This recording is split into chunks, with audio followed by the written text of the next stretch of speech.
Do you believe your mother or your father or a family member has a personality disorder? Can you identify in what ways they tend to exhibit certain characteristics that are reflective of a specific personality disorder? Let's say, for example, your father is a narcissist and your mom is a sociopath, and all your life you have had questions about why your father isn't stable, why your father doesn't seem to love the family, why he seems to be kind of numb and detached and immature. Over time, you may realize that, okay, he's got some narcissistic tendencies, but he also has some borderline personality traits. These kind of parents and family members can be really difficult to understand. So in today's video, we're going to talk about that. Personality disorders are complicated, and you can't just look at a person and say, there's a narcissist, because sometimes personality disorders develop over time. Most individuals can be diagnosed with a personality disorder by the age of 18, and again by the age of 26 when the brain is fully developed. For most people, they feel that they can identify a personality disorder just by looking at someone or having been around traits that are representative of a specific disorder. There's certain people who believe that they can say, my cousin over there has borderline personality disorder because she breaks down and cries every day. She doesn't like being alone. She has threatened suicide and she cuts herself, and she has a lot of impulsive behaviors. Well, those kind of characteristics and traits can also be found with the narcissist, but it depends on where they are on a spectrum. You want to identify personality disorders as being a part of a spectrum, meaning you've got mild, moderate to severe traits, or we can say in terms of numbers, 1 to 10, 10 is the worst, intensity of symptoms. Okay. You can't just use your eyes and say, this is what that person has. There are also different variables that creates a complicated picture, such as the way that a person has been raised, whether or not that child over time had healthy parents, his or herself, whether they had a mental disorder like bipolar disorder or anxiety or ADHD or PTSD, right? Their exposure to secondary trauma or intergenerational trauma, family trauma, personal trauma, sexual trauma. All those variables can cause the picture of somebody with a personality disorder to feel very complex. So you really have to avoid labeling. You may be labeling someone who isn't what it looks like to you. You may think that you're looking at a narcissist, but in fact, you're looking at a covert or malignant narcissist. There's a specific category. Or you may be looking at a sociopath who has a lot of tendencies of a narcissist. It gets complicated. That is why professionals such as myself have to go to school for long periods of time, because we have to be able to identify. And it isn't just common sense. It is, this person is a package. And when they get in front of me, I have to be able to kind of lay them out on a table like you would a map.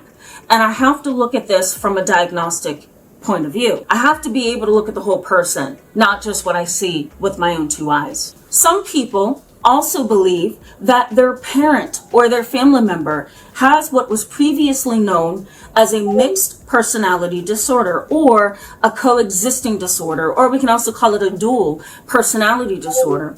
Basically what this is the individual in front of you, your mom, your dad, your family member, they are exhibiting traits of probably 1 or 2 or 3 or maybe more personality disorders, and it has just dependent upon stress, mental illness, transitions, grief and loss, or other variables that has shown this up to you. You may not recognize one personality in your mother. You recognize a series of personality traits in your mother that could be narcissistic, borderline personality, that could be dependent personality, that could be obsessive compulsive, that could be a paranoid personality.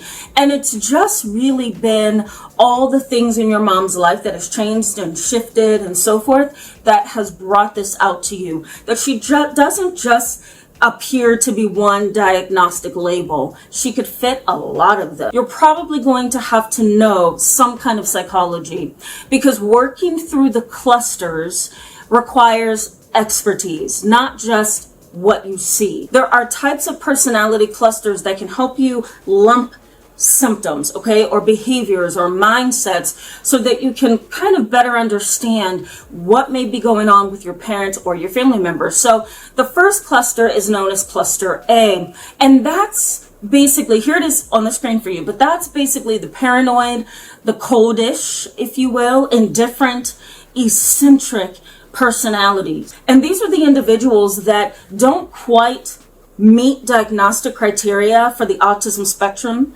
or they don't quite meet full diagnostic criteria for paranoia that is psychotic. They tend to have this pervasive, chronic way. It's disordered. It's not a healthy way of functioning, but it is a very chronic and long-standing pervasive form of functioning. And so you may have known your mother, your father, your brother, your sister, your cousins, your uncle, whoever's in your life of a personal nature. You may have known that all their life they have been kind of odd. They've been the quiet one. They've been the eccentric one. Now, cluster B is more of the dramatic, erratic, sometimes very impulsive, angry, fear of abandonment, fear of making mistakes in relationships category. In this category, there tends to be a lot of ups and downs. And the individual, your mom, your dad, whoever, your family member, they may not recognize that they have an inconsistent pattern of behaving. Even the narcissist, even the one with the antisocial personality, it's just how they exist and survive. Cluster C tends to be the anxious, avoidant, fearful, perfectionistic category, where individuals who have these personality characteristics are very anal. They tend to be very so-so. And if you think of obsessive compulsive disorder, where the individual needs to wash their hands all the time or keep things organized, or they're very rigid in their schedules and they hate when things are not, properly structured, think of somebody who has an obsessive compulsive personality disorder.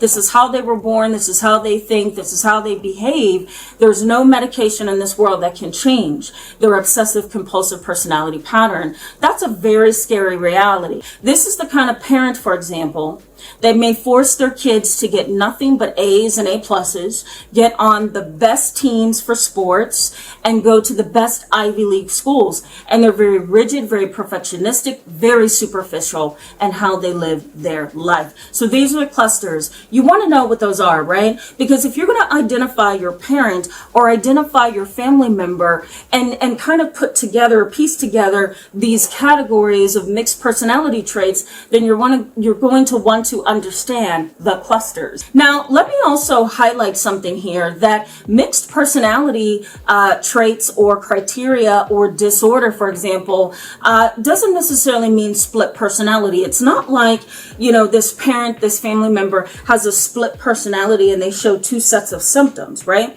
And we're certainly not talking about what used to be called multiple personality disorder, or now known as dissociative identity disorder. We're not talking about any of that. We're talking about an individual who has personality traits that tends to reflect a variety of personalities. Let me give you an example of that on paper. Let's talk about your mom here. Let's say, for example, your mother, and I'm going to write this down and show you what I'm going to get, okay? So let's say your mother, for example, has always had difficulty maintaining relationships. She tends to be impulsive. She tends to be a little bit of a risk taker. She has this fear of abandonment, or as if people are going to dislike her.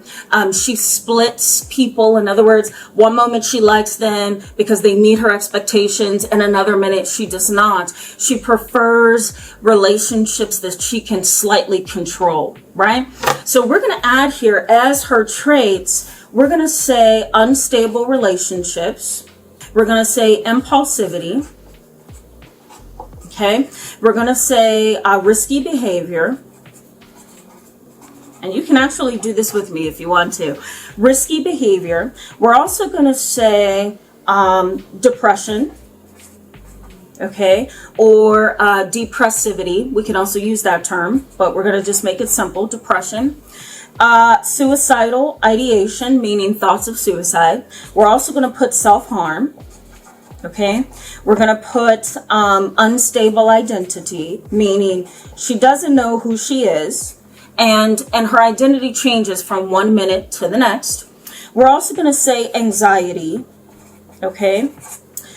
Insecurity. We're also going to say, this mom has a lot of negative self-talk that she tries to avoid, right? So she's very, very insecure. So we're going to put negative self-talk. So let me show you how this goes, okay? Now, we're obviously talking about borderline personality disorder, right? But she's also a narcissist. I hope I spelled this right. So this is what I have so far, okay, guys? Borderline personality disorder. And then there's the category of narcissist. So let me draw lines for you to be able to see what I'm talking about when it comes to the overlap. Unstable relationships. We also have depression. Unstable identity. Insecurity. And negative self-talk. Okay?